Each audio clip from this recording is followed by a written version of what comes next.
dock and dock speed. I appreciate that. No, we can't do without this.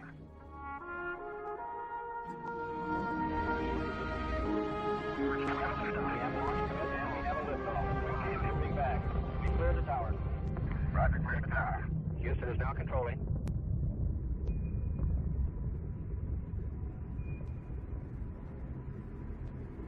Not so long ago, we left our Earth for the first time to explore a neighboring world in the solar system. So Houston, Fleet 16 has arrived. Fleet 16, copy that, sir. We found a fascinating place, but barren and lifeless. We stopped, and let's take a gander around and see which way we ought to head. It's been on a long day, but we can make it out that far directly ahead of us. Look at those large blocks. You mean us? Come down slope, yeah, at 12 o'clock. One sight stood out from all the others. When we looked back across the moon's horizon, we saw the Earth, our home, a tiny oasis beckoning across all those miles of empty space. I was thinking it looks beautiful going away, and it's going to look even better coming back.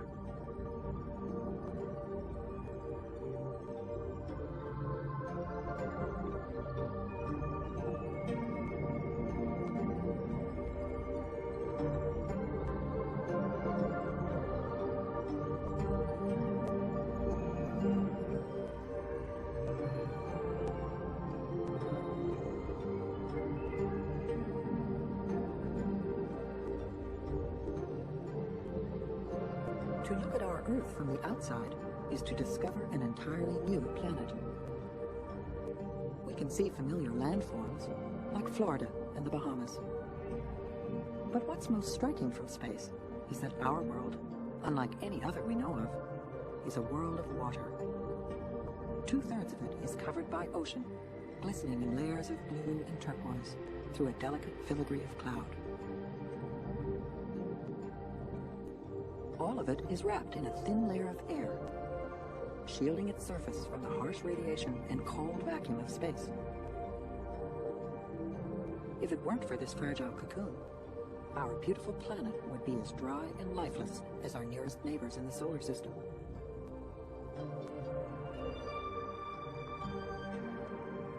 Mars has only a feeble atmosphere.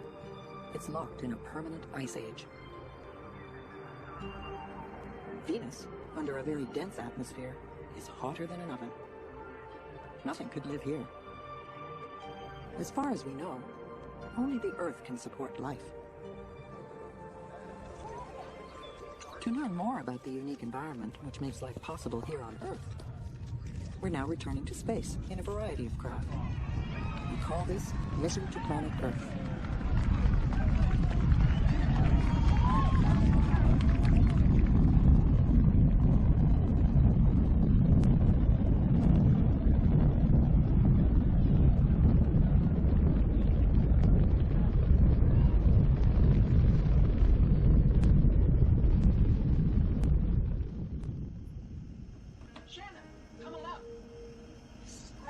Only a few hundred people have actually seen the Earth from space.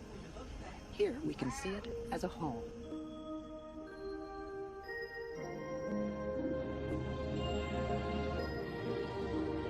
Floating beneath us, Sri Lanka and India. But now we also see a planet, bathed in the light of a nearby star, the Sun. Ours is a world of constant change, shaped and reshaped by nature's powerful forces. Its blueness came out of the Earth itself. The ancient oceans were steamed out of the interior by erupting volcanoes. We know this one as the Big Island of Hawaii. Now, whole continents appear. Europe is on the left. Stretching beyond Gibraltar to the horizon, the Mediterranean Sea. On the right, Africa.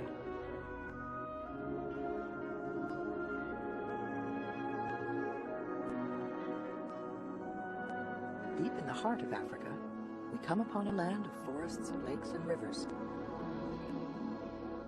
We're crossing over Lake Victoria and the broad plain of the Serengeti.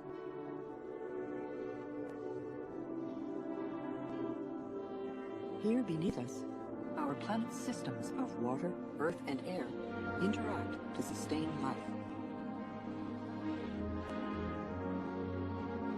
To observe this complex environment more closely, we'll drop down to the surface of the strange red lake below.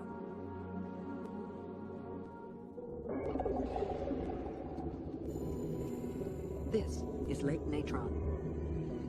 It's hard to believe any life could exist here. But in fact, the lurid color is the life itself. The water is teeming with red algae that feed on white soda from nearby volcanoes. Ash, spewing from these volcanoes for millions of years, nourished the great grasslands of the Serengeti, where a wondrous array of species evolved.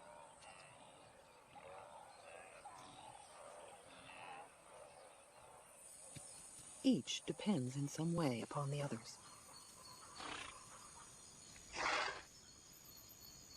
Every link between animals and plants is a strand in the rich fabric of life on Earth.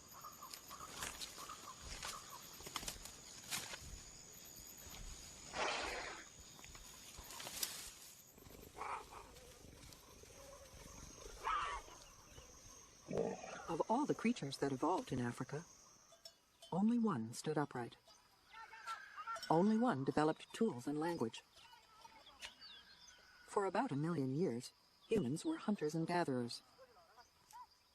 Then we discovered farming. Now the same land could support many more people. But without the Earth's life support system of water and air, not a living thing could exist. 200 miles above the Earth, there is no air. This astronaut must wear a spacesuit. It supplies the oxygen he needs and insulates his body from extreme heat and cold. Inside, the orbiter functions somewhat like a miniature Earth. The environment is carefully balanced to keep the astronauts comfortable. One system controls the temperature. Another supplies oxygen. On Earth, the forests and oceans absorb the carbon dioxide we exhale. In space, the crew uses special canisters to clean the air. For a short time, this artificial system supplies to the astronauts what the Earth has always provided for us. Its natural systems slowly recycle the air, the water, and even the rock. In one cycle, heat from the sun evaporates water from the ocean to form clouds. Winds drive the clouds over land. Rain from the clouds falls back to the Earth and then runs down to the sea, where the cycle begins once more. Heat stored in the clouds can drive them upwards into towering thunderheads. Inside them, powerful electric charges are building.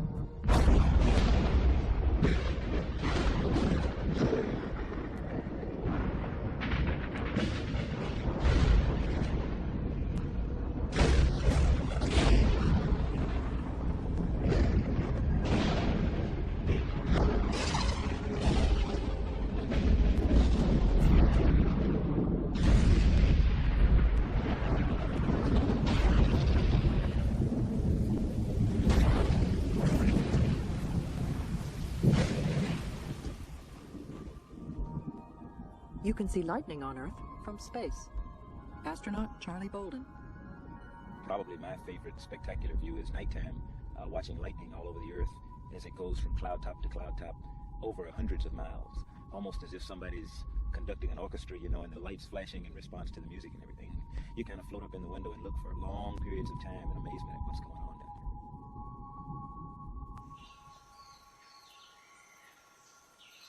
there. In places where there is a lot of rainfall, an abundance of life springs forth. The plants produce oxygen, which we and the other animals breathe. Life on Earth is easy to see from space. Costa Rica and Panama are green with it.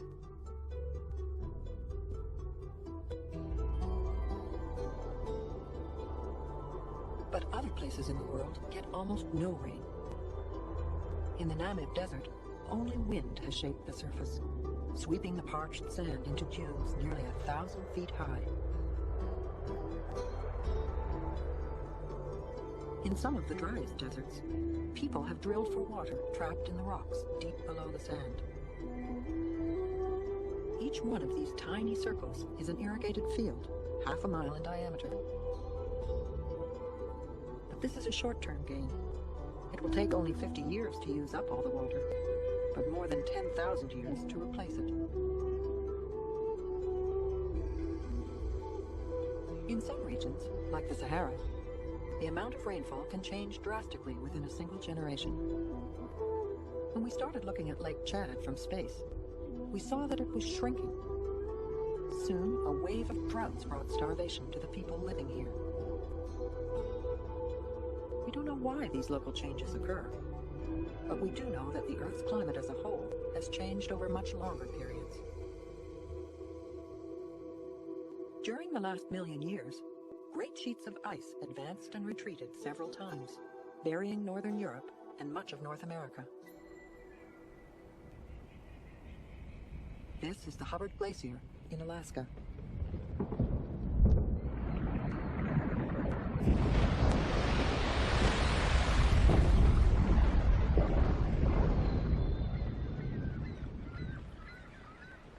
Trapped deep inside these frozen walls is a record of climate change, going back thousands of years.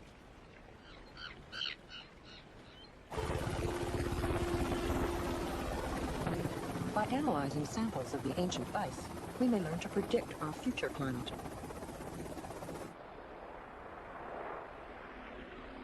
"10,000 years from now, perhaps the sites of Montreal, Detroit, and Copenhagen will again lie buried beneath a mile of ice." It's moving. Looks good. To observe large-scale changes on the Earth, we use satellites. The TDRS satellite will act as a relay, linking scientists with dozens of spacecraft watching different parts of the globe. Some study ocean currents. Others monitor the health of crops. They also warn us when storms develop.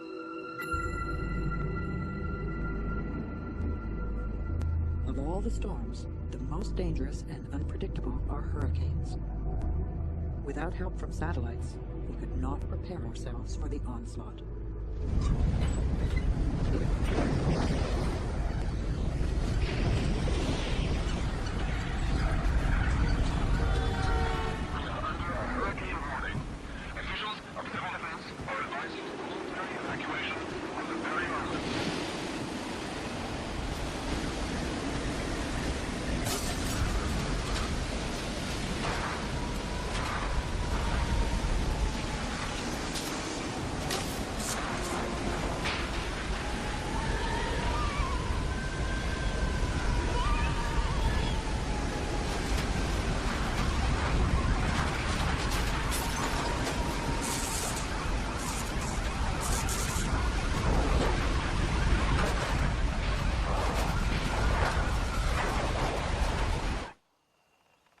Hurricane Hugo, after ravaging Puerto Rico, tore into South Carolina. What was once a national forest is now a heap of kindling. Where once there was a house, only the front steps remain.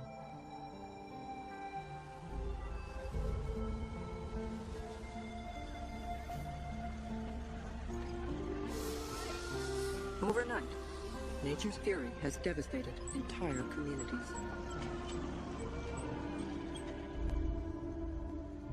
But then, as quickly as it struck, the storm vanishes and the eastern seaboard is calm once more. There are, however, other catastrophic events affecting our planet. They're far more violent than any storm.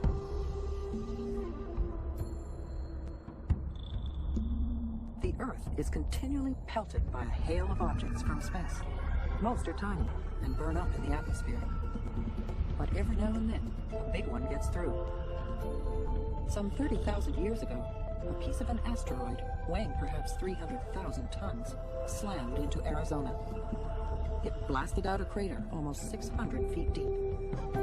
As collisions go, it was a small one.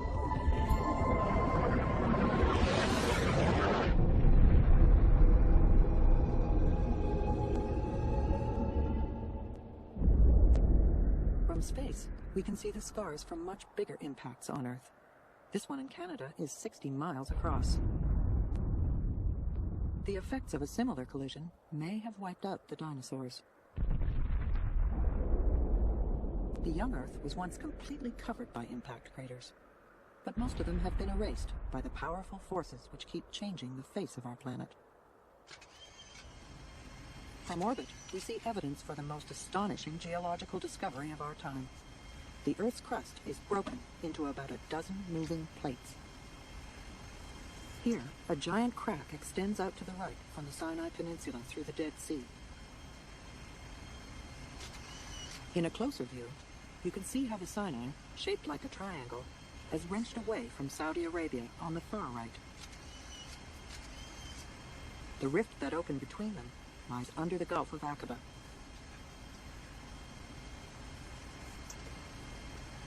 Most of the rifts are on the sea floor.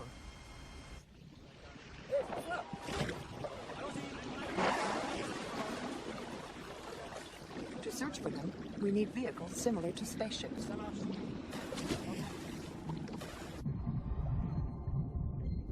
We are on a journey 2 miles down to the very bottom of the ocean. We will enter a world that has never seen sunlight. And yet, the ocean floor is alive with exotic creatures.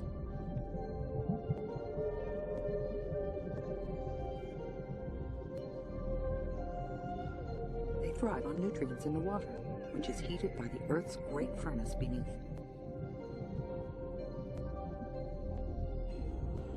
Here in mid-ocean, at the boundary between two plates, molten rock pushes up from the interior. These lava chimneys are actually miniature volcanoes.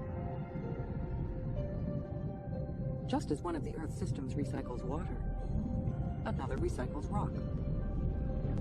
As new crust is added to the Earth's surface here, the other edge of the plate, perhaps thousands of miles away, sinks back into the Earth's interior. As it melts, volcanoes erupt.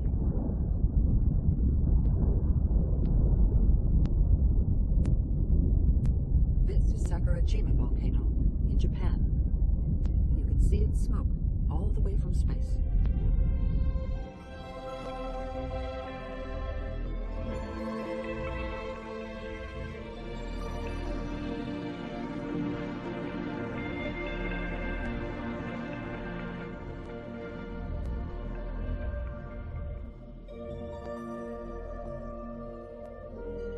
Here, two great plates are slowly crushing together, pushing up the Himalayas, the highest mountain range on Earth. From just beneath us, the snow-capped peaks stretch over 1,000 miles towards the horizon on the left.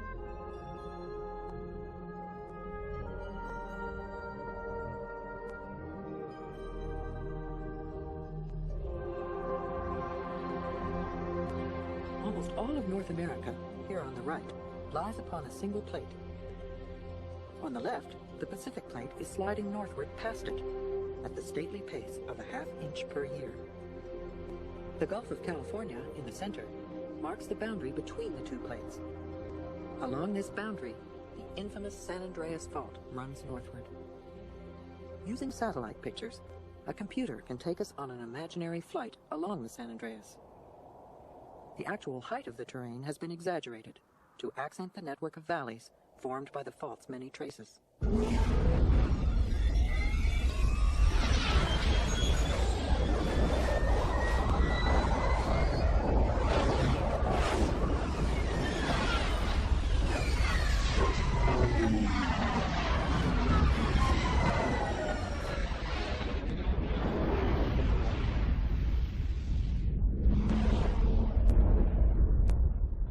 As the two plates slide past one another, they lock together in some places. The strain builds.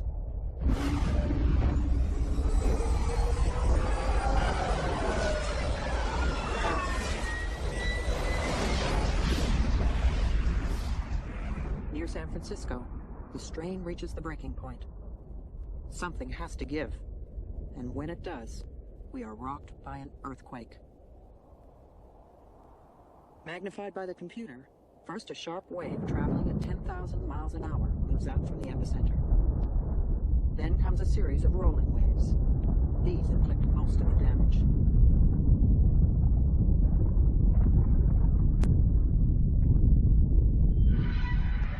Impossible to know yet how many more fatalities there are following this earthquake, which hit at 5:04 yesterday, right in the middle of rush hour.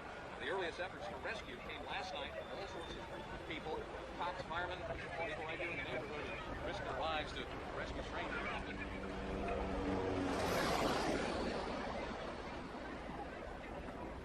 Everything started shaking, and I started running. I didn't know where to run because I was getting too scared, and my mom couldn't get me because the floor was moving too hard. Some buildings, though still standing, had to be demolished.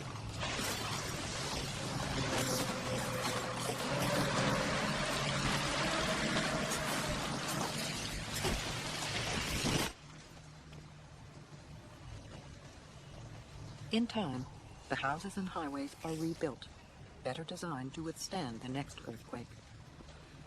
People will always be subject to nature's powerful whims. In Japan, another fault zone, millions live with the same uncertainty.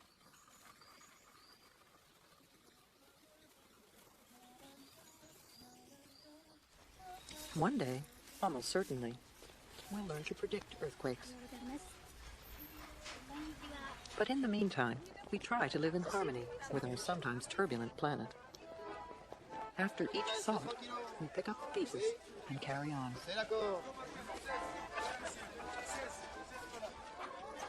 And sometimes we wonder if there could be any other place as wonderful in all the universe.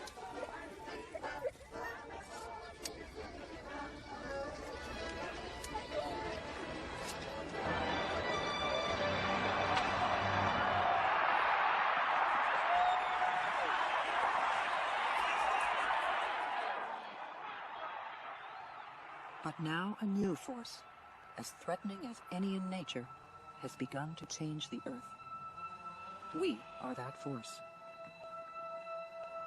To our ancestors only a few centuries ago, the forests, oceans, and skies seemed vast and almost limitless. But all that has changed.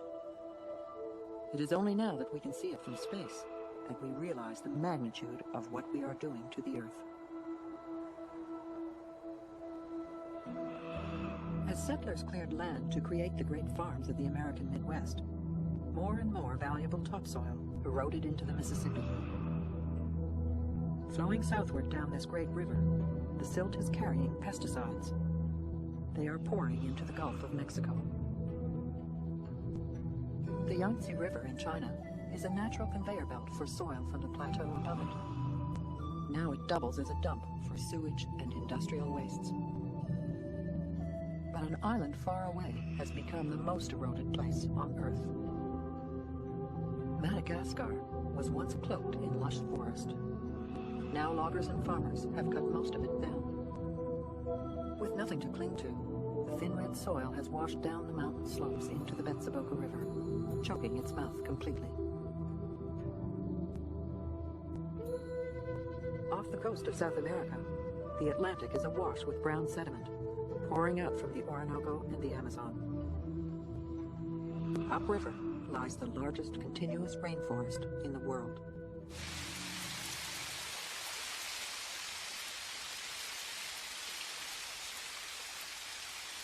This is home to nearly half of all the species found on Earth. They are sheltered from sun and wind by its great moist canopy.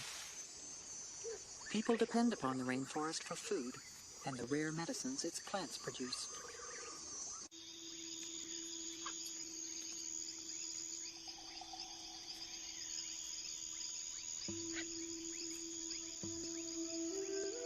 Like those who settled Europe and North America, people in search of a better life are clearing the land for farming. The cut trees are left to dry, then burned.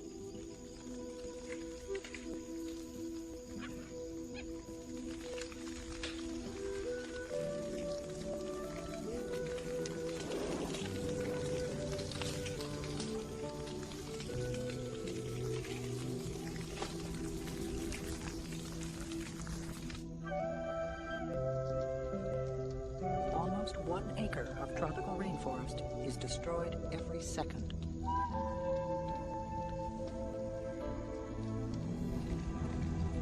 Some 100 species, most of which we've never even seen, are driven to extinction every day, lost to the planet forever.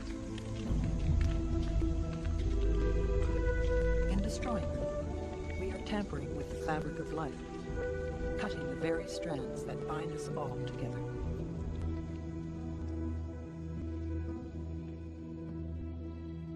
Only from space can you see how much is burning. The smoke spreads thousands of miles across to the Andes Mountains.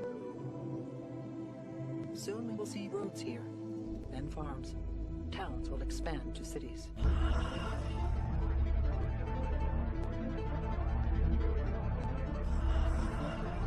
Eight million people live here in Los Angeles.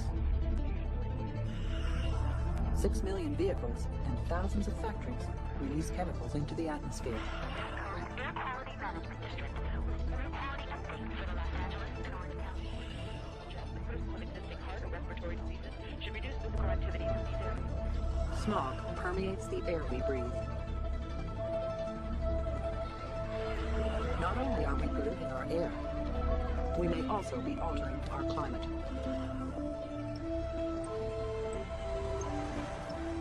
Around the globe, cars and factories belch huge amounts of carbon dioxide into the air, faster than our oceans and depleted forests can absorb it.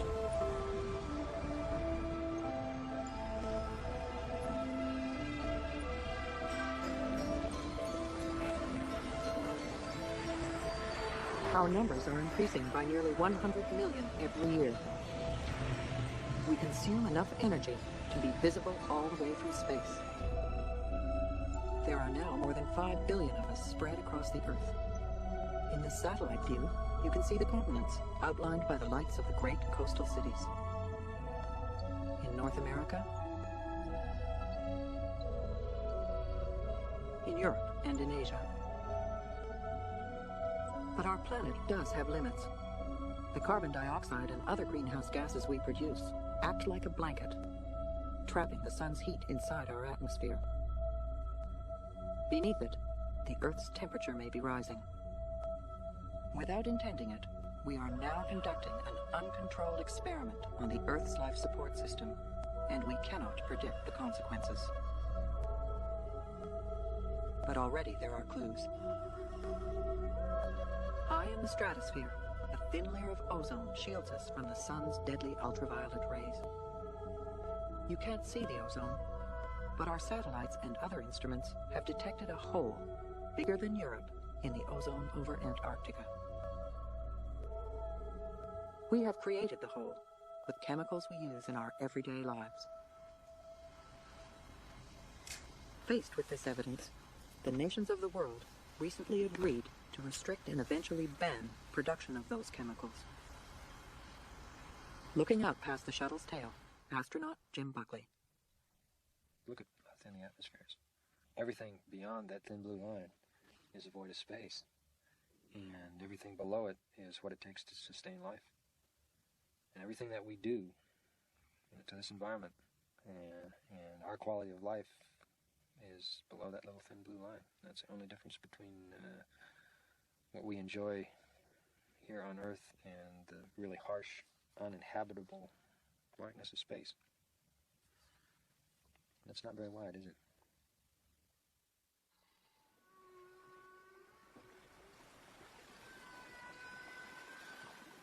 Our world is a special place where millions of species coexist, each one an integral part of our planet's fabric.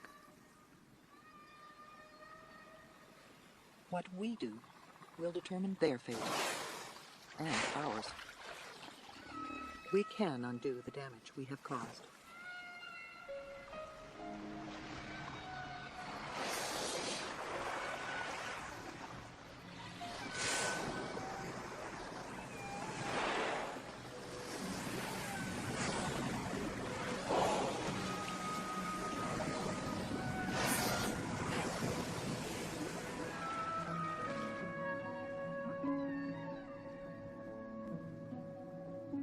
The Earth we inherited can again be a garden. beautiful and bountiful. Everything we need for life is here. Shimmering blue, it is our haven in a vast black sea of space.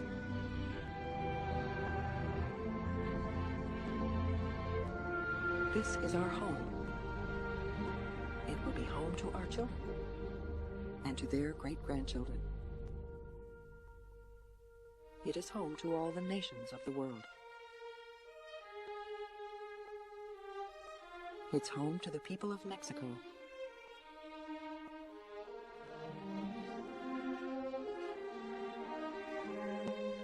Home to the people of Greece and Turkey.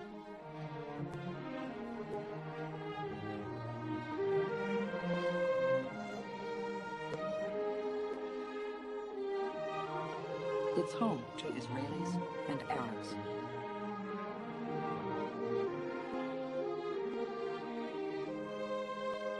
It's home to the Vietnamese